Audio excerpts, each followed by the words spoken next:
If the governor released Mr. Hoover, how do you feel that that would be helpful in the black community?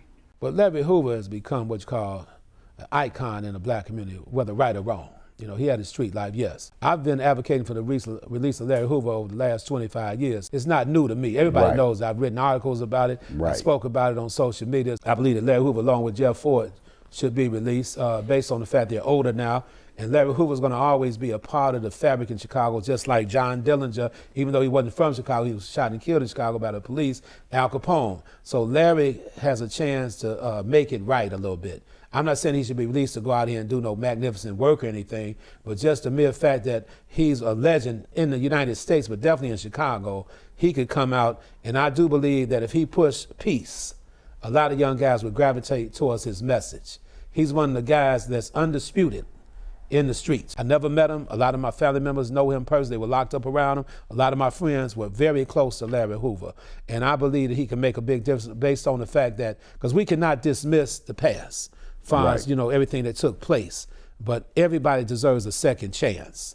And his rappies was given a second chance. A lot of people he was on that initial case with, I'm talking about not the first case that he went to jail for as a homicide. I'm talking about the guys like Shorty G. I grew up with Shorty G to a degree over in Lion City. That's where he come from. We were little kids at the time. The thing is this here. I believe that Larry would be more beneficial in Chicago right now. You're talking about a 17% reduction in killings right now. Let's say they release Larry.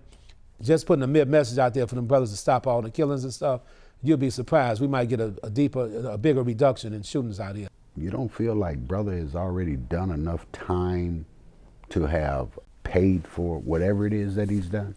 Oh yeah, no, I agree with you on that. That's what I'm talking about. So if he gets out, so let me clear that up. See, if he's released and he just goes home and hangs out with his mother, you know, his wife, I know his wife Wendy and his sons and everything, but you know, the opposition to it is all the people that end up going to jail, all the people that were killed, all the drugs that were sold. So those are skeletons of the past.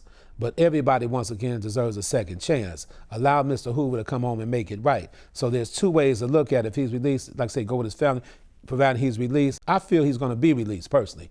I believe Governor Pritzker's going to do the right thing and release Larry Hoover. We've been calling for that. But let's say he gets out and he begins to pay it forward and help some of these young brothers understand they were headed in the wrong direction. And he's denouncing everything. He denounced it years ago, though, when he came up with growth and development. And he changed it from gangster disciple to growth and development. So the man, come on, he's in his 70s now. That's a big question here in the United States, what to do with the older prison population, the elderly prison population. They can't change who Larry Hoover is. But for some reason, his name just stayed in the universe forever. So I think it'll be great to have him out here.